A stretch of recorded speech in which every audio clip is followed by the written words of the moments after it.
सनातन धर्म से जो भी परिचित है उसके लिए नमः शिवाय शब्द कोई नया नहीं है, हम सभी लोग जानते हैं। और इस विशेष चर्चा की शुरुआत में ओमकार मंत्र के साथ करना चाहता हूँ। ओमकारम बिंदु संयुक्तम नित्यम ध्यायन्ति योगिनः कामदम मोक्षदम च एव ओमकाराय नमो नमः। यत्र तत्र स्थितो देव सर्वव्यापी महेश्वर यो गुरु सर्वदेवानां यकाराय नमो नमः। ये षडाक्षर मंत्र है महादेव का। महादेव जो गुरु स्वरूप हैं और इस वक्त हम गुरु स्थान पर बैठे हुए हैं, गुरु चरणों में बैठे हुए हैं। भगवान शंकराचार्य जिनकी दिग्विजय यात्रा में प्रयागराज का अत्यंत महत्वपूर्ण स्थान है, उस पवित्र धरा पर इस वक्त हम हैं और हमारे साथ हैं स्वामी श्री कैलासानंद जी, जिसे आज कौन नहीं जानता है। दंड संन्यास परंपरा के वो अद्भुत वाहक हैं जो भारत की मनीषा को संपूर्ण विश्व में ले जाने का कार्य कर रहे हैं। स्वामी जी, आपके चरणों में बहुत बहुत धन्यवाद।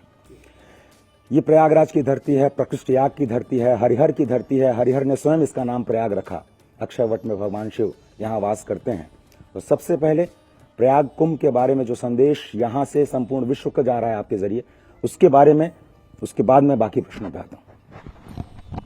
गंगा तरंग रमणीय जटा कलापम, गंगा तरंग रमणीय जटा कलापम, गौरी निरंतर विभूषित वाम भागम, नारायण प्रियमनांग मदापहारम, वाराणसीपुरपतिं भज विश्वनाथं, शंकरं शंकराचार्यं केशवं बादरायणं, सूत्रभाष्यकृतो वन्दे भगवन्तौ पुनः पुनः।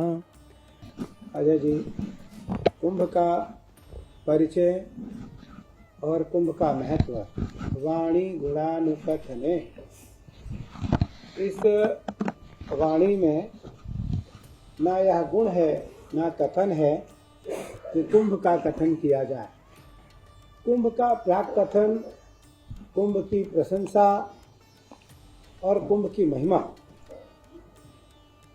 नेति नेति देवताओं ने गाया है, क्योंकि इस महाकुंभ में केवल दिखने वाले जो सदृश्य भक्तजन और साधु संत हैं वही स्नान नहीं करते, अदृश्य साधु संत भी स्नान करते हैं।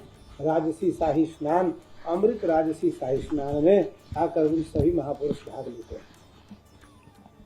बट विश्वास अचल निज धर्मा, तीरथ राज समाज सुकर्मा।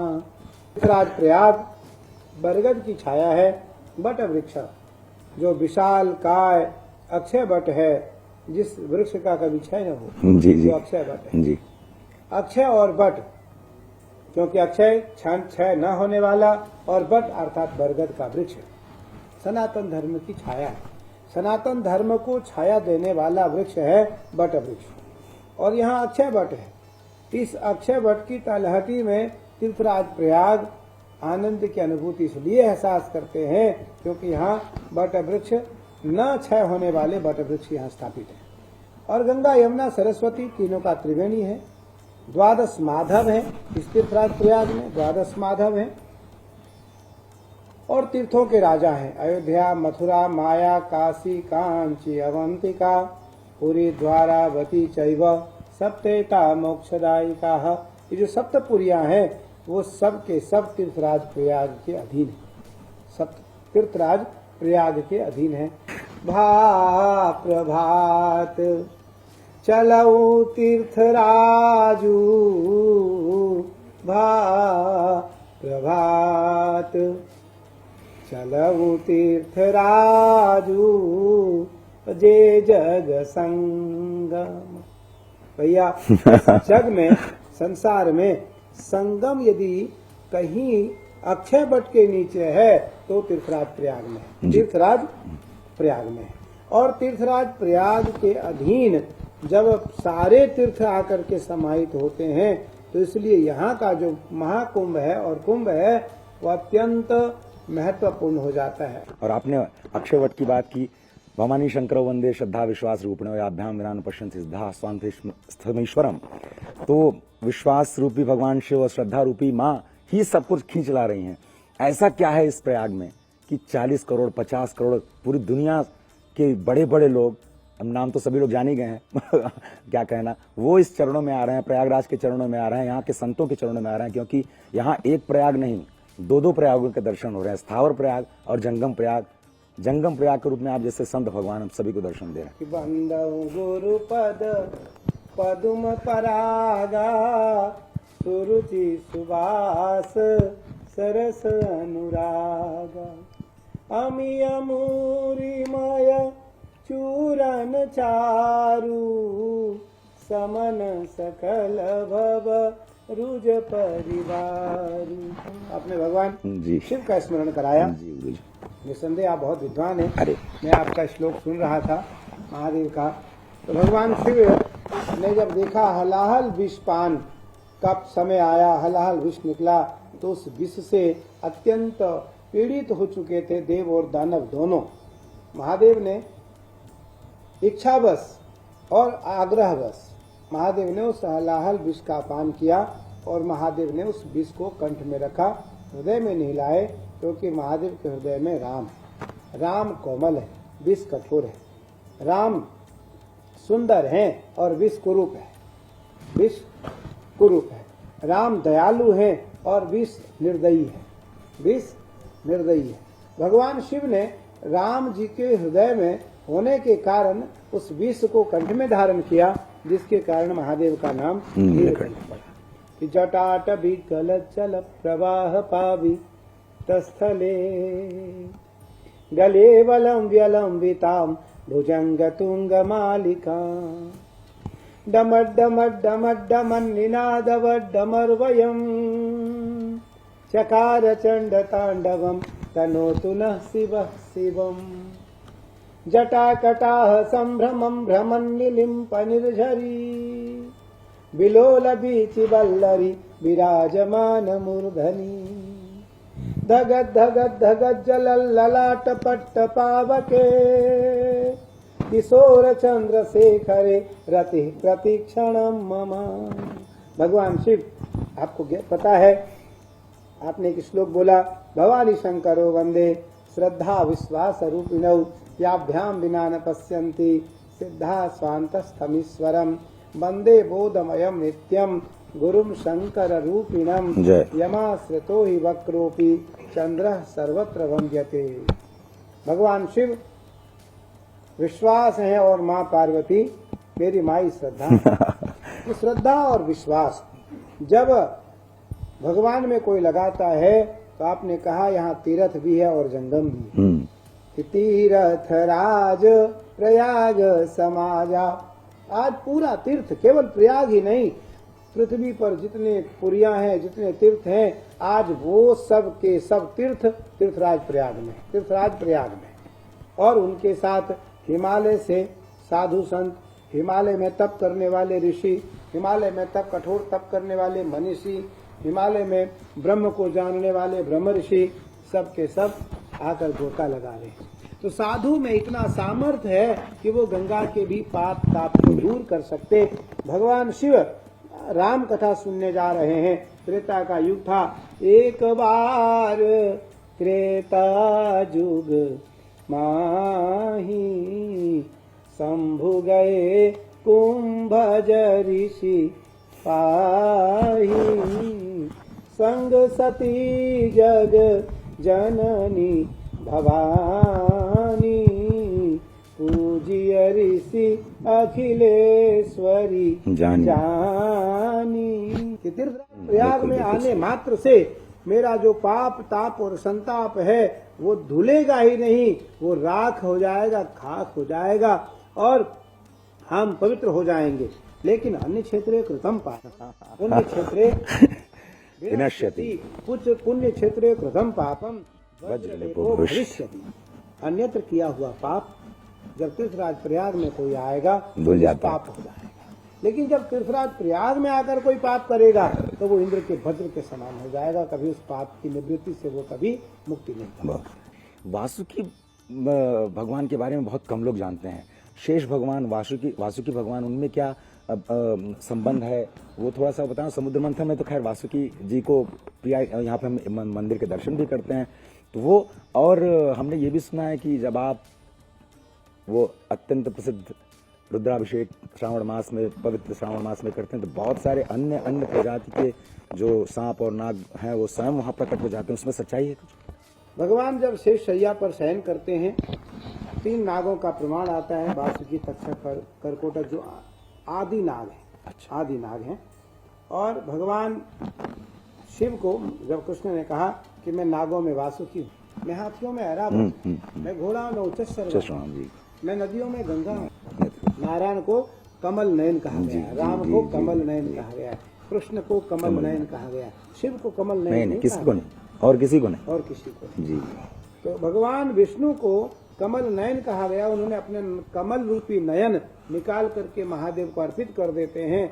महादेव प्रसन्न हो गए। महादेव उसी समय आकर के प्रकट होते हैं और नारायण से कहते हैं, नारायण ये क्या किया आपने? आप अपना नेत्र मुझे अर्पित कर दिए। देखो महादेव, मेरा संकल्प था, संकल्पात जायते सिद्धि। संकल्प लेने मात्र से व्यक्ति सिद्धि प्राप्ति करता है, सिद्धि को प्राप्त करता है। मेरा संकल्प था कि मैं 1000 पुष्प आपको अर्पित करूं, एक पुष्प की कमी रह गई, उस कारण मैंने अपना कमल नयन आपको अर्पित किया। सबसे पहले तो भगवान शिव ने, महादेव ने भगवान विष्णु को कमल नयन दिया। उसके बाद सुदर्शन चक्र दिया। सुदर्शन चक्र दिया महादेव ने भगवान विष्णु को। जाइए विश्व की रक्षा के लिए, विश्व में भक्तों की रक्षा के लिए, सनातनियों की रक्षा के लिए और अपने और हमारे भक्तों की रक्षा के लिए ये सुदर्शन चक्र मैं आपको प्रदान करता हूँ, या सुदर्शन चक्र आपको प्रदान करता हूँ। तो वही आज तीर्थराज प्रयाग है जो सुदर्शन चक्र पर विद्यमान है। सुदर्शन चक्र, जय हो, जय जय हो। सुदर्शन चक्र पर विद्यमान है। और तीर्थराज प्रयाग क्योंकि यहाँ गंगा, यमुना और गुप्त सरस्वती, गंगा, यमुना और गुप्त सरस्वती अक्षय वट की तलहटियों से बहती है। और अक्षय वट की छाया, अक्षय वट की हवा और अक्षय वट की पंखुड़ी, अक्षय वट का पंख, अक्षय वट की जो पत्ते हैं वो गंगा, यमुना, सरस्वती में तैरते रहते। उस पे भगवान नारायण क्या करते हैं कि करारविंदे न पदारविंदम मुखारविंदे विनदे सयंतम वटस्य पत्रस्य पुटे शयानम बालम मुकुंदम मनसा स्मरामि श्रीकृष्ण गोविंद हरे मुरारे नाथेति नामानि मुहुर्वदन्ति। भगवान विष्णु जब बाल रूप में आते हैं तो इसी अक्षय वट की बरगद के इसी पत्ते पर भगवान शयन किए रहते हैं और अपने दाएं हाथ से बाएं पैर की अंगूठे को पकड़ करके उसे चूसते रहते हैं। और बड़े बड़े ऋषि मनीषी उस रूप का चिंतन करते हुए श्लोक गायन करते रहते हैं, भगवान का गुणानुवाद करते रहते हैं। एप्पल के मालिक की जो धर्म पत्नी है, उन्होंने शायद आपके चरण कमल ग्रह किया और आपने उनको अपनी पुत्री शिष्या भी स्वीकार किया। वो थोड़ा सा कहानी बताएं, सभी लोग समझना चाह रहे होंगे। 18 फरवरी 2024 को आश्रम में पहली बार भारत आई। वो आश्रम आई। आश्रम में वो 15-18 घंटे के आसपास रही और उसने एक छोटा सा हमारे साथ हवन किया। पहली बार हवन किया। हवन करने के बाद उसकी 2 इच्छाएं थी कि मैं एक रुद्राक्ष की माला लूं और एक मैं भगवती का चित्र कहीं से लूं। संयोग से वो दोनों चीज हमने उसे दी। देने के बाद वो रुदन करने लगी, बिना मांगे वो रोने लगी। उसने, हमारे एक शिष्य है महर्षि व्यासानंद, उसको पूछी कि गुरु जी को कैसे पता चला, मुझे ये दोनों चीज चाहिए। तो महर्षि व्यासानंद ने कहा कि हमारे गुरु जी भगवान शिव के परम उपासक हैं, इनको पता है हमें क्या चाहिए, इसलिए इन्होंने दोनों वस्तु तुम्हें दिया। फिर वो बोली कि मुझे भारतीय नाम चाहिए, अच्छा। मैं भारतीय नाम लेना चाहती हूँ। मैंने तुरंत अपने ज्योतिषकारों को बुलाया, आचार्य को, पंडित जी को, सबको बुलाया। मैंने कहा भैया इसका गुणा भाग करो और इसका डेट ऑफ बर्थ लो और देखो क्या बनता है, कौन सी राशि आती है। तो उसका क आया, क शब्द आया कि इसको क से इसका नाम दिया जाए। तो मुझे अच्छा लगा कि मैं इसका नाम कमला रख दूँ, तो मैंने उसका नाम कमला रख दिया। फिर हमने उसको अपना गोत्र दे दिया, मेरा अच्युत गोत्र है तो मैंने उसको अच्युत गोत्र दे दिया। सन्यासियों का अच्युत गोत्र होता है, मैंने उसको अच्युत गोत्र दे दिया।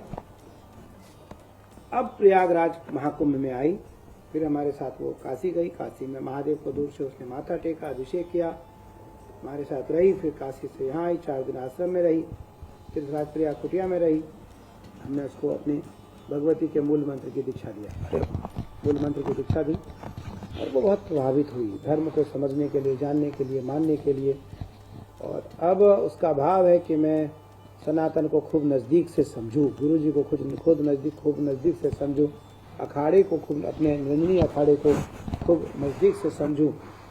और उसको जो कुछ मिला वो उस योगी थी, उसको मुझे देने में अच्छा लगा। और अब उसके माध्यम से पूरे जो पाश्चात्य कंट्री है, पाश्चात्य देश हैं, उन देश के लोगों को बहुत कुछ सुनने को मिलेगा, समझने को मिलेगा, सीखने को मिलेगा। आचार्य से प्रश्न करना चाहते हैं कि वो तत्व क्या है? अवधूत तत्व तो हमने भगवान दत्त के साथ जोड़ के देखा, आदौ ब्रह्मा मध्य विष्णु अंते देव सदाशिव मूर्तिस्त्रय स्वरूपाय दत्तात्रेय नमोस्तुते। तो अवधूत वृत्ति अगर सबको समझ में आ जाए तो वो नागा साधुओं में तो भगवान श्री हरि के दर्शन करने लगे, लेकिन ऐसा होता नहीं। तो वो थोड़ा सा बताएं, और जो अभी प्रक्रिया चल रही है इस पूरे कुंभ के दौरान आपके निरंजनी अखाड़े में, वो थोड़ा सा सरलीकरण करके समझाएं। हमारे यहाँ जो संन्यास परंपरा, अवधूत परंपरा, उसमें अवधूत है, कुटीचर है, हंस है, परमहंस है, यति है, सन्यासी है। अच्छा। तो उसमें जो हम आचार्य को यह अधिकार है कि वो सबको दीक्षित करे। वो यति भी बना सकता है, हंस भी बना सकता है, परमहंस भी बना सकता है, अवधूत भी बना सकता है, कुटीचर भी बना सकता है, यति भी बना सकता है और सन्यासी भी बना सकता है, ब्रह्मचारी भी बना सकता है। ब्रह्मचारी जो है आनंद स्वरूप, प्रकाश और चेतन, चारों ब्रह्मचारी। हम 14 के 14 मढ़ियों में और 10 नामा सन्यासी को दीक्षित कर सकते हैं। वो अधिकार मुझे है, केवल आचार्य को यह अधिकार है, केवल आचार्य को यह अधिकार है। और हमारे यहाँ जो अवधूत है, अवधूत 2 प्रकार से, एक तो हमारे यहाँ अवधूत नाम का है, एक अवधूत काम का है। अच्छा। एक अवधूत ऐसा होता है जो अवधूत बना और फिर वो आगे संन्यास नहीं लेना चाहता है। अच्छा। वो कुटीचर और या अवधूत में ही अवधूत जीवन को बिता करके और फक्कड़ भाव में रहता है। अच्छा। स्वभाव उसका फक्कड़ जैसा रहता है और उसका एकमात्र भाव रहता है कि मैं ईश्वर का चिंतन करूं, अपने गुरुदेव कार्तिक भगवान, अच्छा, अपने आचार्य और अपनी परंपरा को मानूं, समझूं और जानूं। और उसको, उनको भी परमपद की प्राप्ति होती है उसी मार्ग से। अच्छा। अवधूत है वो, कोई और अवधूत है। हमारे यहाँ तो एक अवघड़ परंपरा भी है, जिसमें हमारे सन्यासी तो नहीं, साधु, जो अवघड़ साधु हैं वो स्मशान में रहते हैं और चिताभूमि में बनाते खाते हैं, चिताभूमि में भजन करते हैं। वो, उनको भी भगवान शिव बहुत प्रिय हैं, भगवान शिव उनको भी परम गति प्रदान करते हैं। हमारे निरंजनी अखाड़ा और 13 के 13 अखाड़ों में जो संन्यास परंपरा है वो 6 अखाड़े में है। अग्नि एक उसमें छोटा अग्नि अखाड़ा है जो ब्रह्मचारियों का अखाड़ा है, जिसमें संन्यास नहीं होता, उसमें चोटी और जनेऊ होती है। हम लोगों की चोटी और जनेऊ नहीं होती है, हम सिले हुए वस्त्र नहीं पहनते हैं और हम अंदर भी लंगोटी पहनते हैं और हमारी चोटी और जनेऊ नहीं होती है। तो नागा क्या होते हैं गुरुजी? नागा वो होते हैं जो हमारे यहाँ दिगंबर होते हैं और श्वेतांबर होते हैं। एक नागा होते हैं दिगंबर होते हैं जो कभी वस्त्र नहीं पहनते हैं, एक नागा श्वेतांबर होते हैं जो सफेद लंगोटी पहनते हैं, बाकी कोई वस्त्र नहीं पहनते। तो कल रात्रि काल में हम बहुत संख्या में सन्यासी बना रहे हैं, बहुत सन्यासी बना रहे हैं और हमें लगता है कि ये तीर्थराज प्रयाग के इस 2025 के कुंभ में पहला अवसर है कि सबसे पहला सन्यासी निरंजनी अखाड़ा बना रहा है और मैं बना रहा हूँ। ये मौनी अमावस्या मौनी क्यों है? और अमावस्या में तो चंद्रदेव होते नहीं है, इसका इतना ज्यादा महत्व क्यों है? फिर प्रयाग में ही मौनी अमावस्या का महत्व क्यों है? और अगर कोई आता है तो उसका सेवन कैसे करे, इसका अधिकतम लाभ कैसे उठा पाए, उस पर आचार्य वर्तमान प्रकाश डालें। मकर राशि में सूर्य प्रवेश करने के कारण